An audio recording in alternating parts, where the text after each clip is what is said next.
Calm down. Calm down. Calm down. We are back finally. Welcome everyone to the Forgotten OneCast. As usual, I am your host CJP, and we're gonna have a fun little discussion about kind of the perils of recording from home with one of the newer members of the Legion of Memers, D-Day McLean. But of course, before we do that, we do got to pay the bills. So let's hear from our sponsor. Well, not sponsor, but affiliate. Use the terminology correctly. Coffee Brand Coffee. Coffee, green tea. Coffee, green tea. Coffee, coffee, green tea. Coffee, green tea. Nuts. Coffee, Satsuki. Al Pilkington. All right. green tea. Are you team coffee or are you team green tea? Try coffeebrandcoffee.com and enjoy 10% off your order with promo code CJP. Coffee Brand Coffee, great coffee, no gimmicks. And again, they've got a bunch of new spring and summer blends coming up. You can always go to coffeebrandcoffee.com and find your specific taste, what you like, and try some new stuff. Again, that's promo code CJP, gets you 10% off at coffeebrandcoffee.com. Well, now that that is out of the way, I definitely wanted to thank Clinton House for gifting some memberships last week. That was really awesome of him. And then programming notes for next week, we got Flawed TV coming back on. And then the week after that, I'm super excited about this. We've got Paul Chatto from the Frantics is going to be on the show, and I really want to talk about the Frantics with him because they were a big, huge chunk of my childhood and kind of the way my humor was shaped as a young man. And then the week after that, we're going to have a larger panel with some returning guests. We're going to be ranking our favorite, top 5 JRPGs, and we're going to have some fun with that. And then hopefully I've got some more guests lined up for May, but we do have a packed month this month, so I'm looking forward to getting back into it after having a couple weeks off just due to life and illnesses and allergies because I live in the Midwest and every plant here is like Australia. It's trying to kill me. But be that as it may, I wanted to bring on our guest today. He's one of the newer members of the Legion of Memers. His name is Mr. D-Day McLean. And we're going to just talk and get to meet him and kind of get his story and, talk about, we all, use tape recorders and other weird stuff to record our ideas and try to, preserve them. And well, let's see how this conversation goes. Mr. McLean, how are we doing today? Very good, sir. How are you this evening? I'm still not 100% on the voice, as you can tell, but hopefully it'll last the hour and we'll have a fun conversation. And I'm not like at the end going,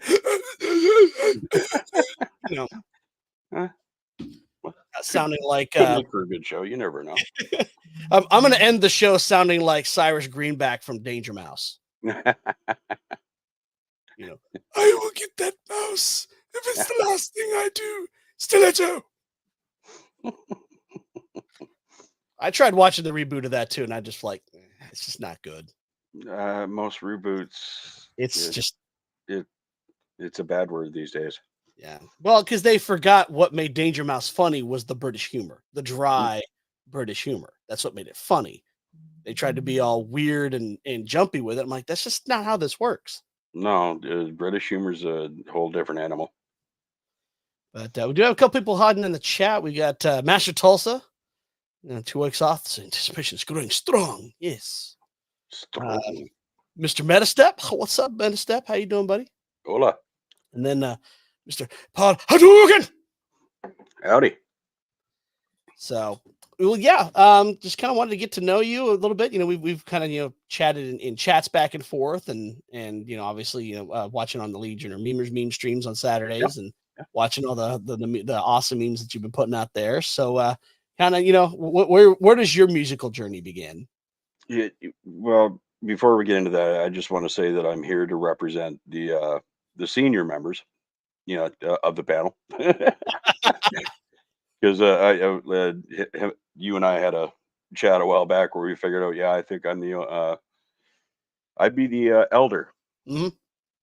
yeah, It, new member it's but nice not elder. being the oldest anymore, but Yeah, yeah. Um, Music journey. Um, well, I up until I was about 14. Um, I always read comics when I was a kid. Um, but I mean, I didn't really start collecting them till I got just a little bit older. Like, I mean, I would read stuff till the cover fell off, kind of thing. Um, then I started hanging around a group of friends right around the age of 15. One guy was playing. I always say to people, I got really lucky. I just grew up in the neighborhood that I grew up in. Um, we almost all lived on the same street. One guy down the street had been playing drums since he was a kid and was literally I played with hundreds of musicians at this point, and I still think he's the best musician I've ever known. And he always has been. He started on drums, but he can play anything and whatever he wants to play. So we had him on drums. We had somebody already playing guitar for a year. My cousin got a guitar, so we had rhythm guitar. One of our other friends picked up bass, learned about a quarter of one song, and gave up. Mm, like a lot of people that buy yeah, guitars and stuff, right? yeah, They think they wanna play, and then they it's so realize, funny. "Oh, it's a lot of work, it's discipline, and not everybody is as good with their digits as some people are, you know what I mean? Some people can do the pattern, some people could not. Sense of timing, that kind of thing. But, yeah, I remember he taught me the first song I ever learned how to play was "Spirit in the Sky." Just the Yep. simple enough, right? But I took off from there, and the only thing that stopped me over the last few years is my back is really bad and playing live. I like to play the heavy stuff. By about second, third song in, you'll see me stiffening right up like a board because my back has just gone to fuck. Um, oh, sorry about that. We're at past 8 minutes, so I think we're good. There we go. Okay, good.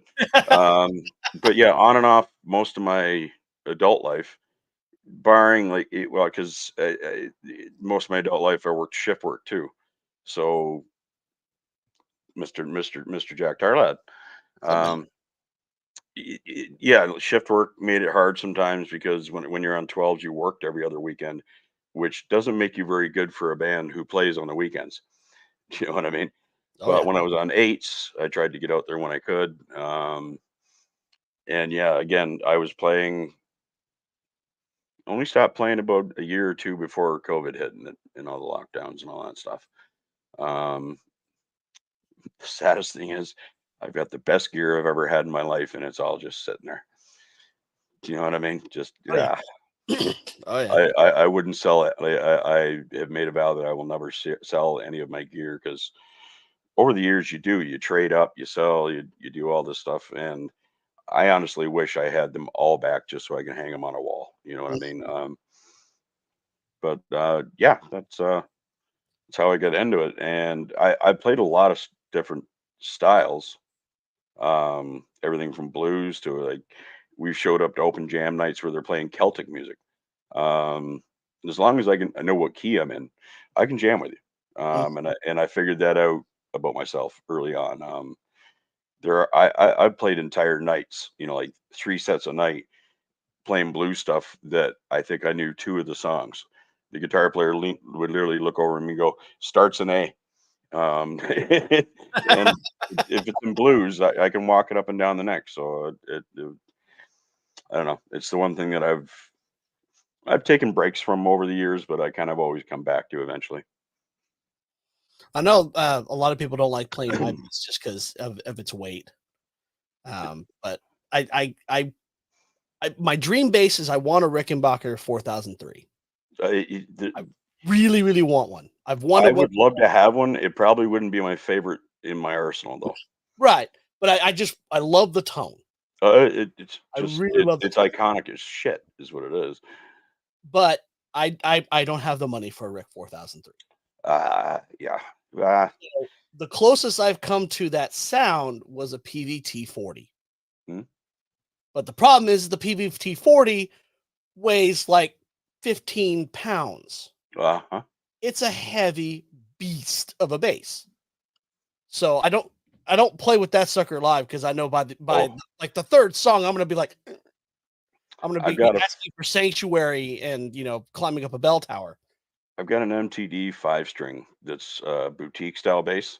5 string, and yeah, I love it, but it's easily heavier than my other basses. Much heavier. Yeah. BD Jake. You're a nerd. Suspiciously like Paul Hadouken. Suspiciously. Have we- Paul have a twin that I don't know about? Mm. For all we know, you and I are from the same gene pool. True, true. Hmm. But hey, while you guys are watching, go ahead and smash that like button. Smash it. Smash it, punch it, maybe tickle it a little,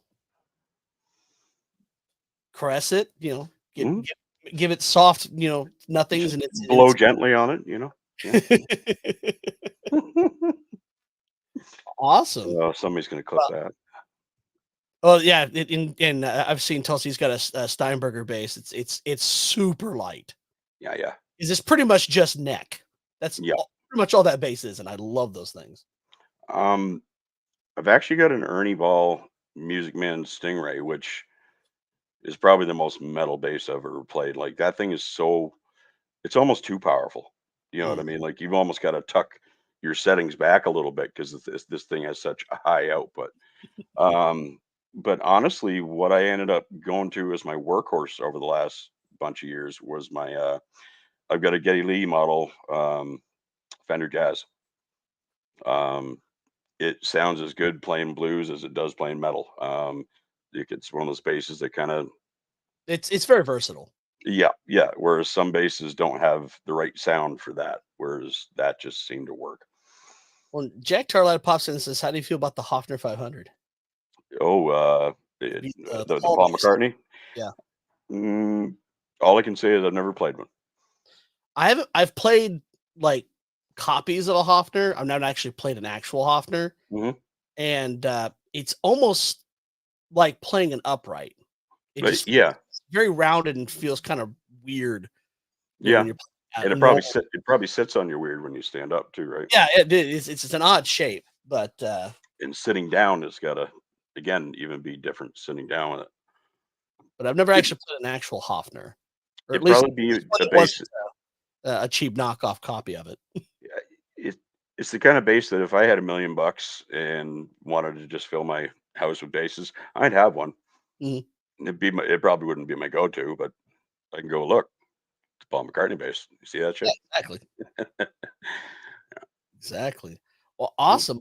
So kind of we the topic we were looking at today was home recording and yeah. not anything specific about it, but just more kind of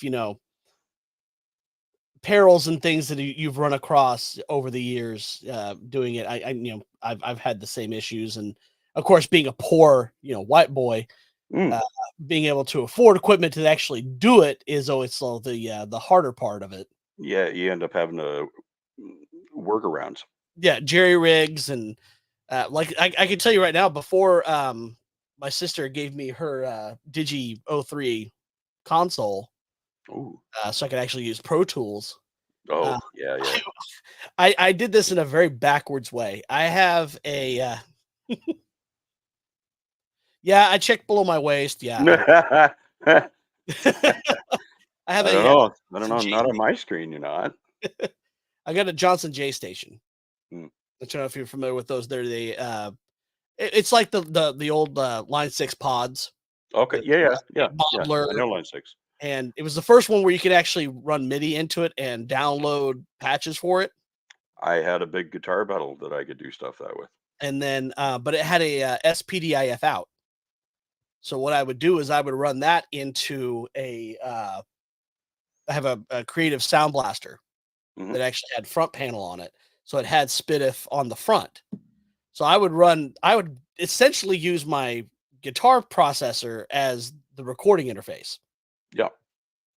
Gotcha. And then I would run a separate, pedal into it to get the tones that I wanted. So I did Mhm. that for a decade and a half before I got the Digio 3.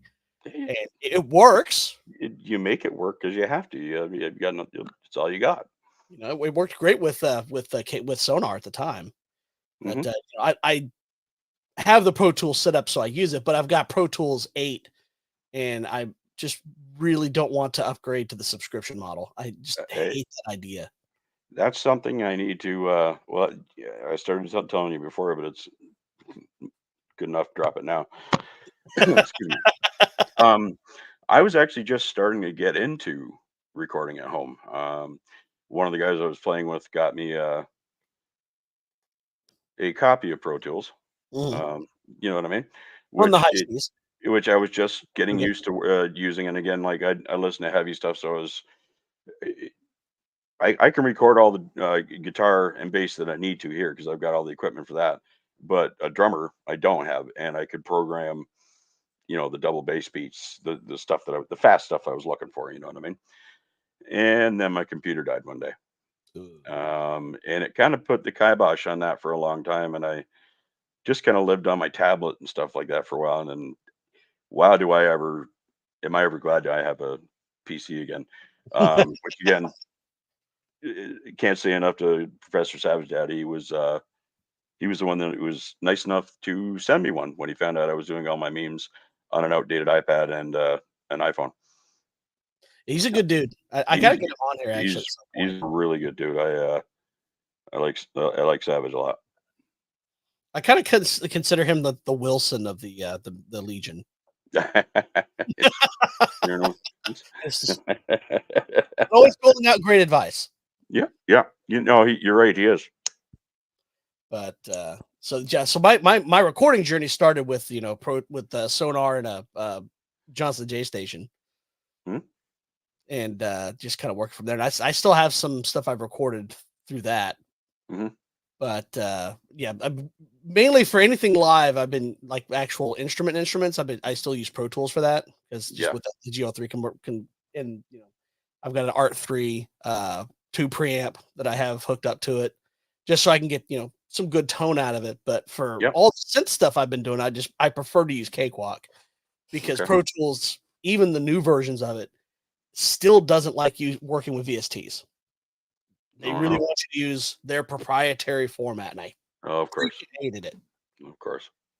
Like, why do you do that? I mean, I Well, understand you're the industry standard. but there's only one reason for any Well, company to do it's anything. yeah. It's either to save money or make it. Mm. Cool Edit Pro. Yeah, I remember Cool Edit Pro. Trying to remember all the ones back in the day that I tried out. I tried out Cubase, and it was all right because I got it. Well, the one thing I loved about working at Guitar Center at the time I did was they would actually send you software to try out Yeah. so that you could sell it more with more knowledge about how it worked. So Yeah. Yeah. I've still got an old copy of Cubase 6 and some other stuff like that. I've still got a bunch of stuff I got from Cakewalk back in the day. Sonar 5, 6, Rapture, Dimension Pro, and a whole How bunch long of did you stuff work like at a music store? about 3 years. And actually, Mr. Tulsa in the chat, we started the store together because we were both part of the opening crew for that particular store, and he lasted a little longer than I did, but yeah, it wasn't. Speaking of the devil, what's Speaking up, of the Wilson? dad, hail. But so yeah, so I still use a lot of that Mhm. to try to do what I want to do. But yeah, I love using Cakewalk because it's still free right now. Yeah, yeah.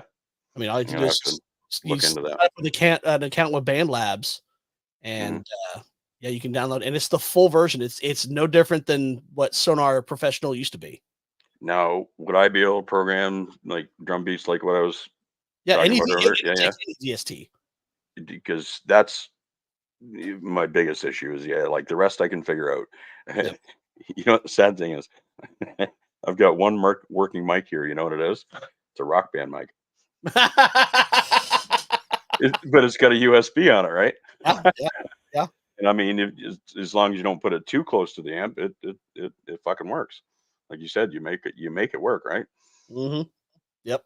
You know. Oh yeah, I still have a couple of CDs and DVDs that say the word "wares" on them. Hmm. That has stuff that I've downloaded over the years, and that's where I found honestly my favorite Leslie and Hammond B3 VST was it's Native Instruments B4. Okay. It's just got such a great tone, and growing up listening to the music of my parents, Hmm. I'll listen to a lot of songs that had a Hammond B3 in it. Yeah. What'd your parents listen to? Oh, Crosby, Stills and Nash, Oh, you got lucky. Birds, Yardbirds, all the stuff from the late '60s, Monkees, Okay. Beatles. Now ask me. What did you grow up listening to? Fucking disco Ah, with shit. with the occasional good R&B, which there's some groovy bass lines in that stuff. But yeah, all the bad disco that you have ever heard, Ugh. that was like every week. My parents would throw big parties, or their friends would throw big parties, and always the kids were there because they all had kids the same age, and that's the stuff I grew up on. Um, Ouch. which is it almost might be the reason why I play stuff that you can't dance to. No, that's No, not true. I like disco, rock, I lad. love metal the You're wrong. most, but playing all music is just fun, especially live. Live is great. But disco is one of those genres that I can only do in small chunks. It it's made to shake asses, and And it's made to shake asses. That's where it ends. my ass doesn't shake. not, not Well, like see, it used to. well, I've No, no. explained this to people, like said, well, you're a drummer, you should have good rhythm, right? And you should be able to dance. I'm like, well, Oh, you yeah. probably get all the rhythm in the world. That's not The a thing. problem is when God made me, it was like a toothpaste tube. So what he did was he squeezed in the middle, and all the toothpaste is at the top and the bottom end. There's none in the middle. There's none here. It's all here in his feet. I don't think This is I've where all ever my heard it rhythm is. described like that before. That's fucking funny. I mean, if you want to see someone dance, I mean, I can make Elaine look like a ballroom dancer from all Seinfeld. I all I know is I don't have moves, but I do know that once, like, if I get dragged up on the dance floor, I can. Again, I'm a musician. I do have a sense of rhythm. I can Yeah. bob to a beat. I don't know what fucking moves I have or anything, but I can at least rock back and forth for 3 or 4 minutes. Yeah, Yep. Yep. But yeah, so that's how I've always described it. I'm like a toothpaste tube that you squeeze in the middle. There's no rhythm that's that's I might steal there. that. Right But on. you said before we started that you've actually done some studio work. Um, I wouldn't say extensive, but yeah, a little bit. The first one, sad to say, it was cover tunes, and the reason why we did that is because back in the day when you wanted to play certain bar circuits, they wanted to hear a tape of what you guys could do, and around that time, a lot of people were doing just quick, cheap demos of cover songs that you could send out to bars, and they may It or may hasn't not hire changed. you. It's still exactly the same. Oh, they want video now, but Like, they still well, you can no play. doubt, it's too Yeah. easy. They want to see what you look like. They want to, like, are these people going to bring people in? Mhm. Bars don't like to do their own self promotion anymore. They expect you to do it all. No. No. And they They, pay shit.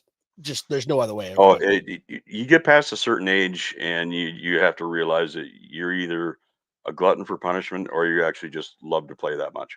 Mhm. Because you're not getting rich. You get past a certain age, you have to realize that, well, you're probably not going to get signed tomorrow. No. They don't hire a full band of 40-year-olds. Um, two of them that are gray, and three of them out of shape, and no, they want a band they can get 20, 30 years out of, right? Mm. So yeah, you got to make your peace with that. But I mean, dude, in the early days, like, they would give a band a free tab until they realized that some bands can really drink a lot of alcohol, but at least get a free case of beer or something. um on top of what we got paid. You know what I mean? And not only that, they would advertise it on the radio. You'd see posters. Nowadays, with social media and everything, they kind of expect you to do it all. Yeah. You know, Which I've never understood that mentality because you're no, trying to promote your look, business and cost them saying, less money. That's literally that they don't seem to realize that, both of us spreading the news will actually get it out to more people. You know Mhm. what I mean? Like, we don't have all the audience. The only people who are going to see our stuff on social media are the people that clicked like on us. You know what I mean? Whereas you throw something out on local radio, more normies are going to hear it. Yeah, exactly. Yeah. I've never understood that lack of promotion I here recently. It's just I bet you. I haven't been to a bar in a while. Well, honestly, since the lockdowns. Um, I can't imagine most bars raking in a lot of cash these days. no. It's no. For what I can't imagine what a beer at a bar costs anymore. I'm a smoker. You can't smoke any bars up here. Well, for the longest time, I don't know about where you are, but um, There's a few that you still can, but it's yeah. not many. When I went down to Vegas years ago, I every time I did it, I kept feeling like I was going to get in shit, like somebody was going to tap me on the shoulder and, excuse me, sir, you got to put that out. Um, no, no, Vegas was fun. Well, they also want to apply you with drinks so that you'll gamble more. Oh, don't they? Which I was, what else am I there for? Yeah. Although Yeah, I've only been to Vegas once in my life, I and went with my parents. It was our like last family vacation. hmm Oddly enough, it was like a few months before 9/11, so thank God we went before wow. that happened. I wasn't looking forward to getting strip searched. So like early 2000s kind of thing. Yep. And but we were walking around Caesar's Palace, hmm and there was this lady walking around with her, bodyguards, dressed as Cleopatra. hmm Well, I say dressed in the loosest of terms. Close enough. She was There not was wearing stuff very on much, her. Yeah. but of course she also had the size triple E fake bazooms. What? And as soon as my dad saw her, he goes, "Oh, cleavage Patra."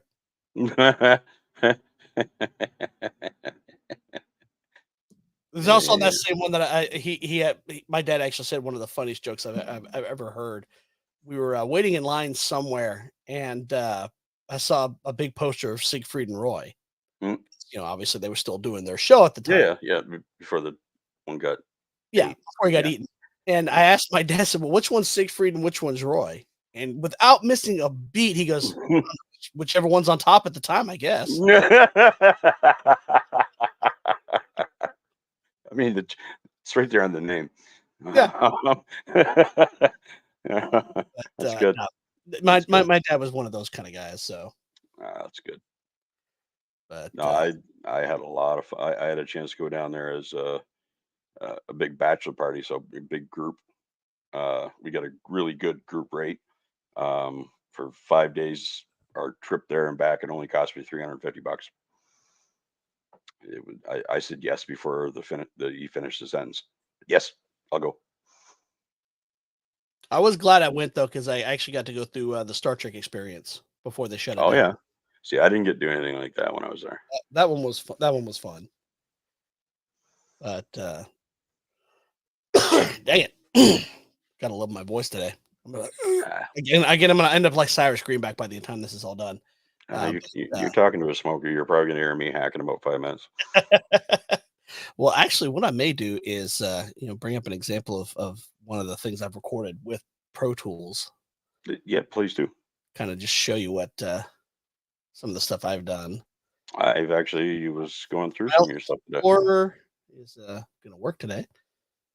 It's my PC. It just takes a lot of filter through. My computer's being really slow today. Mm. Where did you go? Music. Let's see.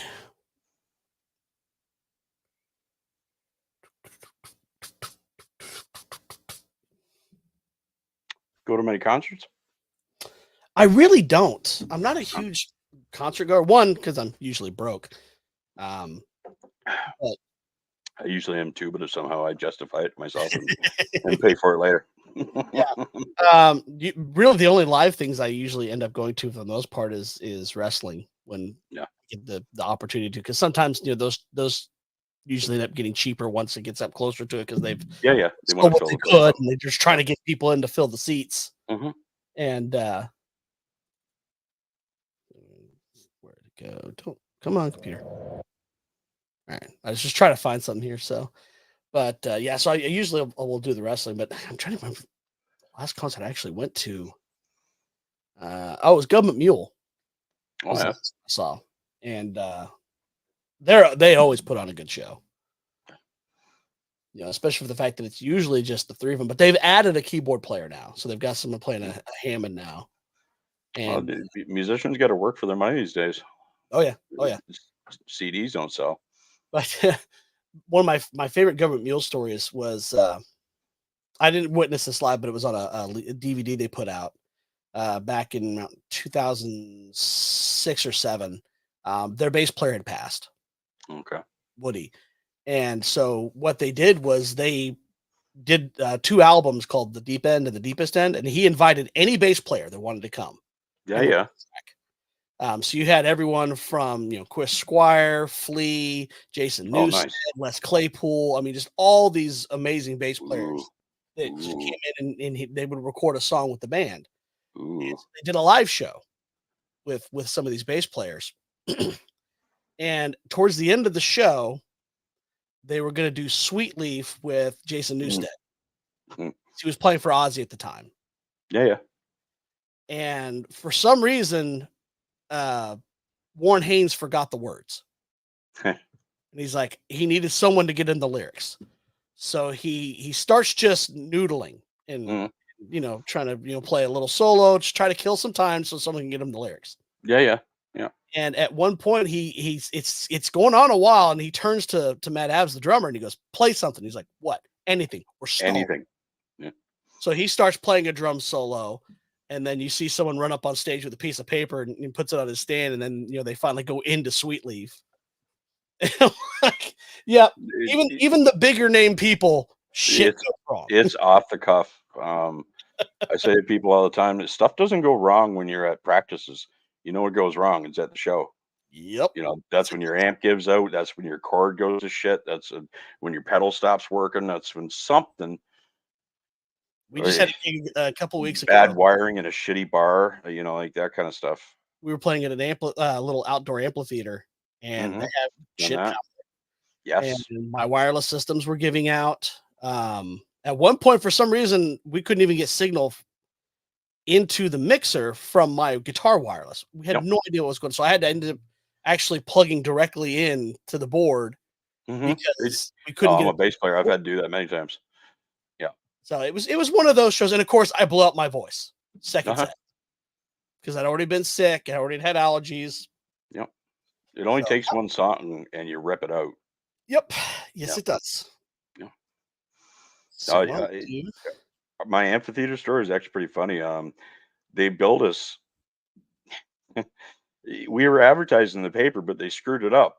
There was an Elvis clone act that was supposed to show up one of those days, but they mixed up the day that they put it on. So we show up ready to play stuff like Metallica and a bunch of stuff around that level of heaviness. And it's just a sea of blue hair in wheelchairs. Which, we're looking at each other. We're like, this isn't going to go well. And we just went, oh, well, just lean into it. There's no sense in tucking it back. They're going to hate it no matter what. So you basically felt like the Blues Brothers band in when they showed up at the Country and Western bar. That stuff happens in real life. It does. And once in my life, I have actually seen a bar fight like you see in the movies where you see the tables and chairs flying in the air. I've seen it once in my life. Most of it's just, a knockdown drag out between a couple guys. But yeah, once I've seen an actual movie scene, the whole bar, women fighting women, guys fighting guys. Craziest thing. Awesome. Well, I'm gonna share a screen here real quick. Oh, you're gonna bring up your music? Yeah, I'll play my little one. This is I wrote this. Oh, good lord. This is about 15 years since I originally wrote this. It doesn't have any words on it because that's still the one thing I can't do at home by myself. I It's I not learned to well. sing. I wouldn't say I'm any way a natural singer at all. Mm. I learned how to do it and harmonize with the guy I sang with, but it's the kind of thing if I don't stay with it, I lose it. Mm. I mean, I love singing. It's just I don't have the ability to record vocals It's well because you have to have someone else there. yep. You just Yep. really do. So this is a song. It's called "Withered." So let me, guys in the chat, let me know if you can hear it. You said you wrote this when? About 15 years ago. Nice.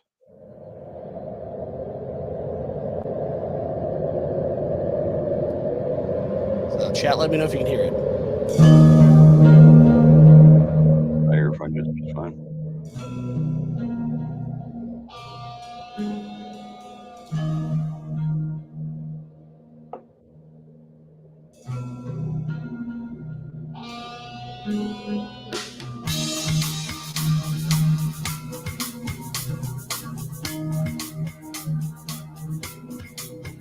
Feel like a flanger on the bass? A little bit.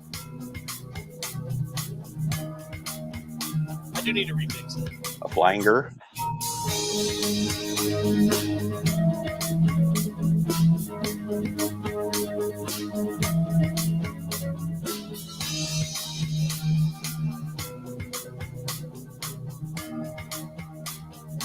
And being a percussionist, I had to add some claves and the bass. Yeah.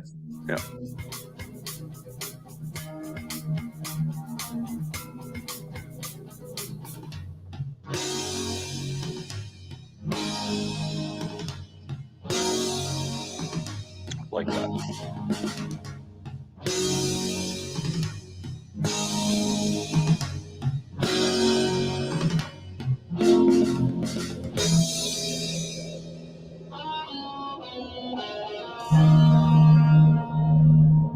This you bass, guitar, all of it? Yeah, that's me playing everything. And it's programmed drums because I didn't have the ability to record them at the moment. Yeah.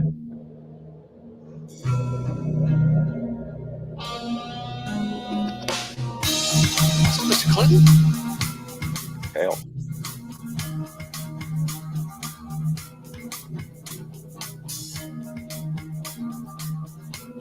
Sounds good, man. But what I do with the drums, though, is I actually separate out each one of the different parts, you know, the toms, snare, all that, and then I bounce them to an audio clip. Yeah. So I can still hand it out as I would a real kid. Cool.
Very cool, dude. Thank you. Thank you. I like Plus, I needed the 5-minute break on my voice. that. No, I actually caught myself. I don't know if you noticed, but like I was sitting there listening to it, and I caught my fingers going doo doo doo. Mhm. You know, like just stuff musicians do, right? Yep. Oh, You know, yeah. you can kind of picture the riff in your head a little bit. I'm surprised I haven't broken my steering wheel over the years. Hmm. Because I will definitely, it'll be my drum set, guitar, keyboard, whatever I'm focusing on in that particular song at the time. Yep. But Good. Oh, that's good stuff, man. It sounds good. Like I said, I do need to do some remixing on it. There's a couple parts I want to re-record, but for the most part, it's just really recording the vocals Mhm. and getting that part of it done. Because I've got about 3 albums worth of material. It's just I've never recorded vocals on any of them. yeah. No, that, and again, that's not something you want to do. You're going to get somebody else to do it, or you're. No, I'll sing them, but it's just Yeah. having someone to engineer it while I'm Okay. doing the vocals. I Mhm. was hoping my sister at some point is going to get her studio back up and running because she's got one down in Houston that I can use, Oh, cool. and she's got nice isolation booth, and That's what you want. Yeah. yeah, I just don't have the ability. I'd have to completely clear out that back closet Uh huh. and move everything out and get some Yeah. foam in it, and Soundproof it. Yeah. so I just much rather use her equipment and do it That's that way. actually. She also has Pro Tools, so it's an easy. Just I just dump the sessions on a hard drive and just take it down with me. Hmm. No, that's. I think I need to get myself another copy of what was the other program you mentioned?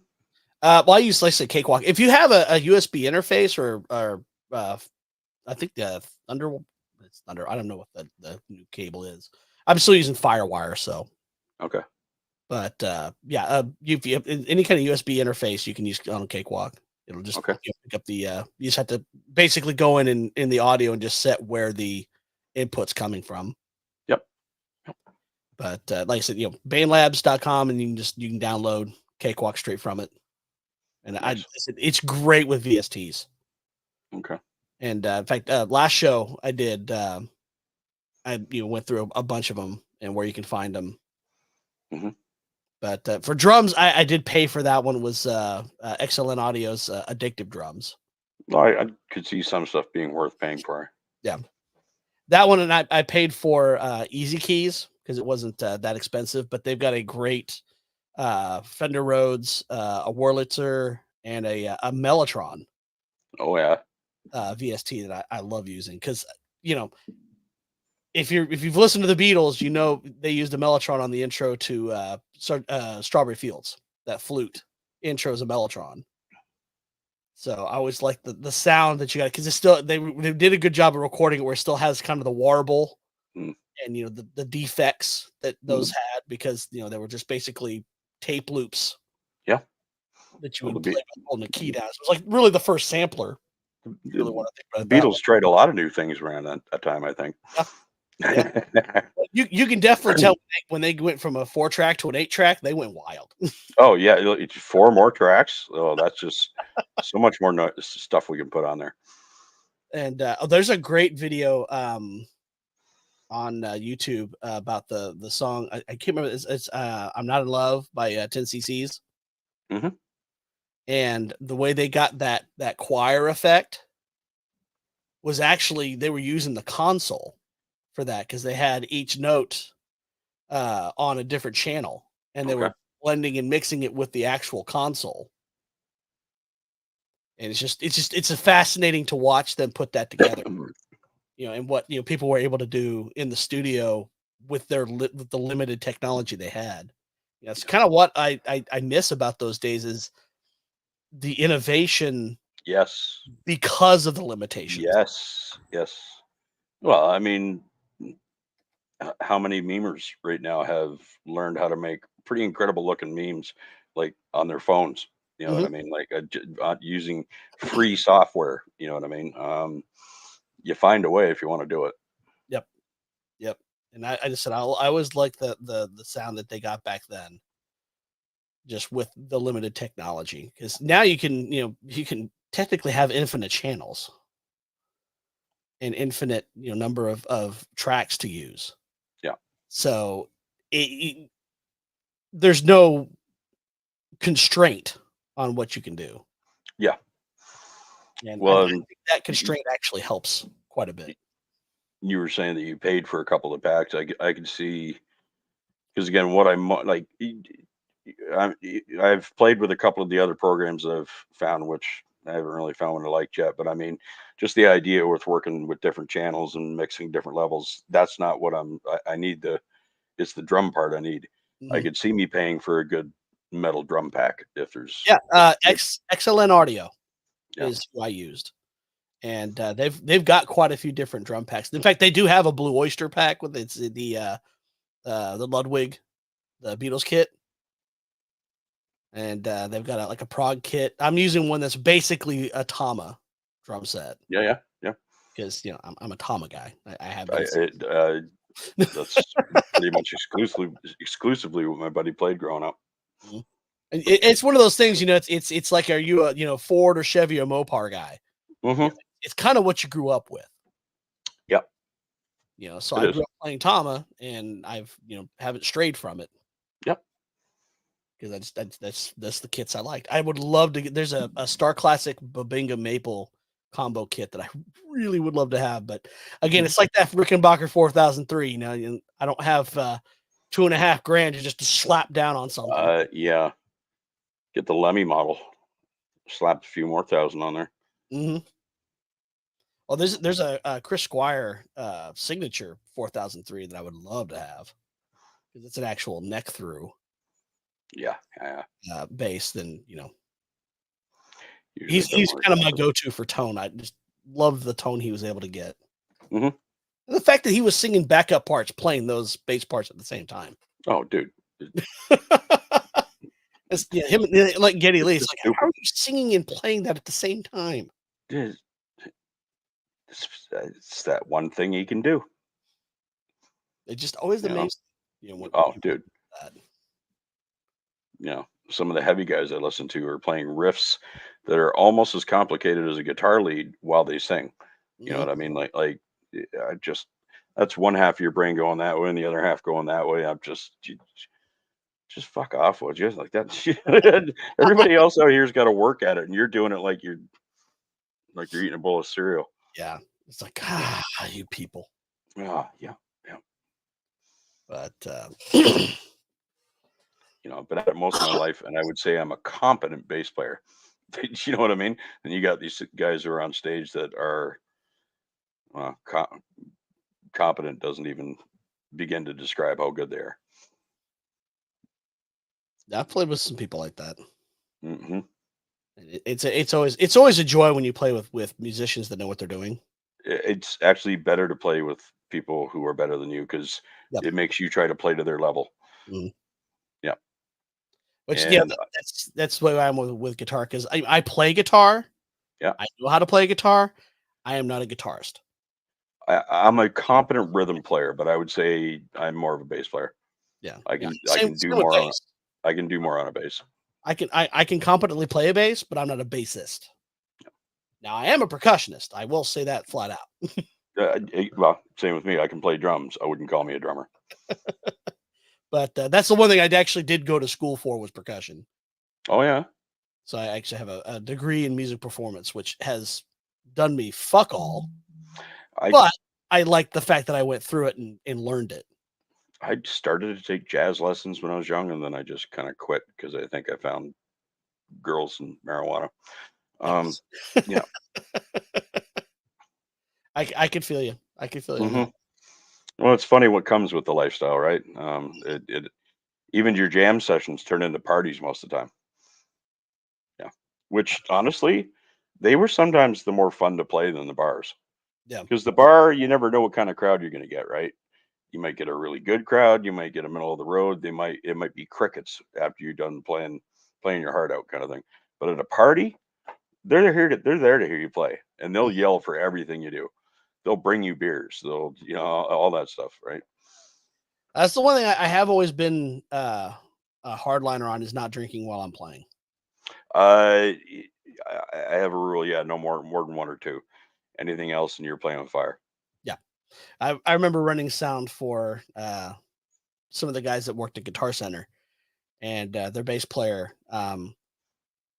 we called him Shiny Shoes because he had these purple alligator shoes that he wore. But Very rare he breed. was a heavy drinker, so usually by about the third set, he Is he the was. drummer? No, he was the bass player. Okay, sorry. Yeah. So usually by the third set, he had his purple alligator up on the monitor and was basically hard Captain Morganing, singing very off key, missing half the notes. I mean, Oh, he's 10 sheets to the wind gone. Like that yeah. is unprofessional. Oh, I get upset with that because I don't mind a bad jam. If we're just sitting around and we're just screwing around and it doesn't sound that good, whatever. I don't like sounding bad live Yeah. because when people come to see you live, they assume you know what you're doing. You know what I mean? That you at least halfway know your way around what you're doing. And yeah, I've played with so many bands where the jams were awesome and then we get live and it would just fall apart. And nothing will make me quit a band quicker than Yes. bad live gigs. I don't like it. It's not how I want to be known. Even W- though you're just a local cover band or whatever, I still don't want to be known as a shitty one. Yeah. You know, I'm the band I'm in, we've let people go because of that. If you're not doing Definitely it professionally, friendships and stuff, right? It's not always well, bands never end for good reasons, oh no, they never do. and probably more bands have broken up over time than have stayed together. They break up for all sorts of reasons, whether somebody got a job or somebody gets married and has a kid, or some people just don't. You're a bassist. Might want to get that checked because that sounds like it could be something that might Need a metastasize. biopsy for you. Yeah. Yeah. Yeah. Yeah. Hopefully it's benign, but Like, a bassist, does that mean it's sitting in water? Like, I mean, if you're out in the sun, does that make you a racist? I hope so. Sunlight? No, but anyway. I hope so. But yeah, I wanted to thank you for coming on. Oh, dude, thank you for inviting me. Because we've talked, in chats and stuff, and it's nice to actually, get a face to face. And There's a lot of you that, I kind of gotten to know a little bit, but there's most of you, I haven't had a chance to actually talk with you. So yeah, and this is all very new to me. So yeah, it's all pretty cool here. I like it. 2 years into live streaming now, if Yeah. that. So I'm still a neophyte when it comes to it. So, but that's the whole reason I started the show. It's just as I just wanted to meet people and talk to them and just talk music because I don't think enough people are talking about music these days. I actually agree.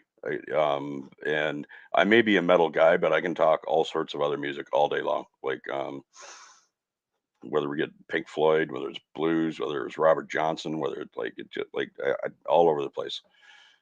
Um, Although I think I used to have a deeper reservoir up here. Mm. I think maybe the herbal refreshments over the years have diminished that a little.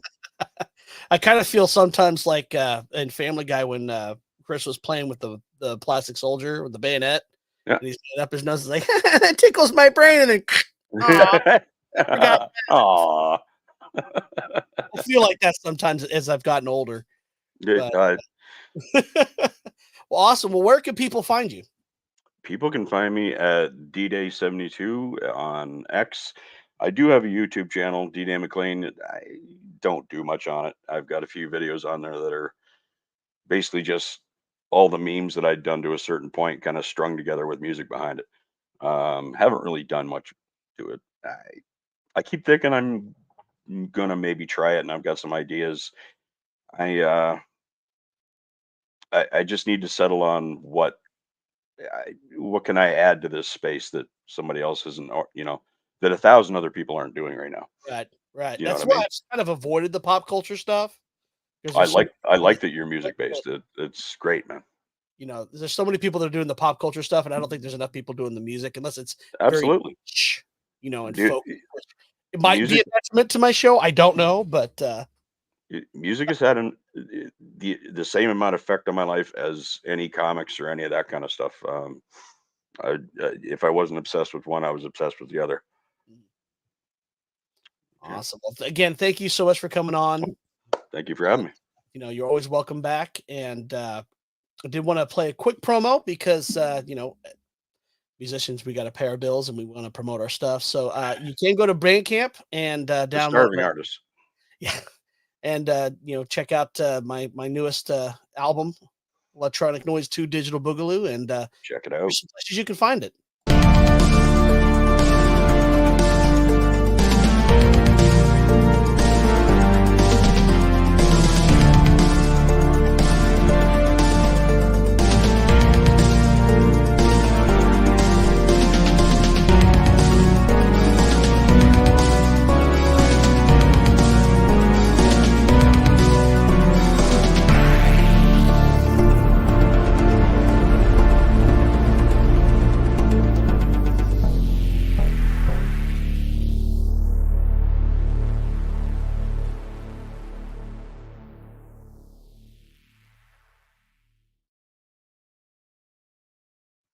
So yeah, all the links are in the description below. You can check out where you can follow us both on Twitter, or X going to give it to you. Up on YouTube, we do have people over on Rumble. Nobody chatting yet, but they have people who are watching it over on Rumble. So hi, Rumble people, how you doing? And of course, all of Mr. McLean, his links are in the description as well. So check him out, follow him Thank on you, sir. Twitter. Follow him on YouTube. Of course, check him out definitely on Twitter when it comes to memeing with the Legion. Yeah, I got to get back on that. I've been slacking a little bit.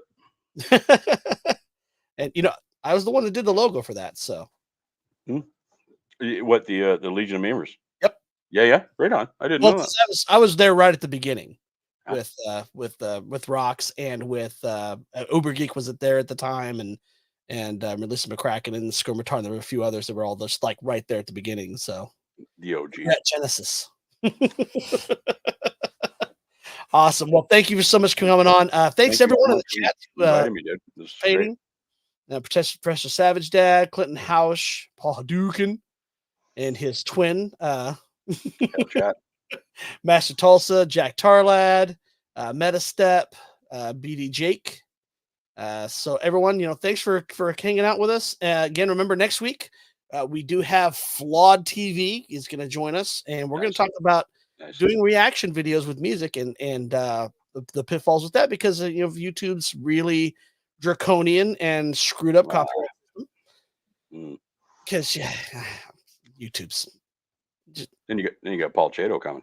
And I got Paul Chato the next week, which I'm so excited for that one. That's cool, man. That's pretty cool. And like I said, we're gonna keep on chugging and going. And like I always say, just keep making music. Everybody, you have a wonderful night. Anyway.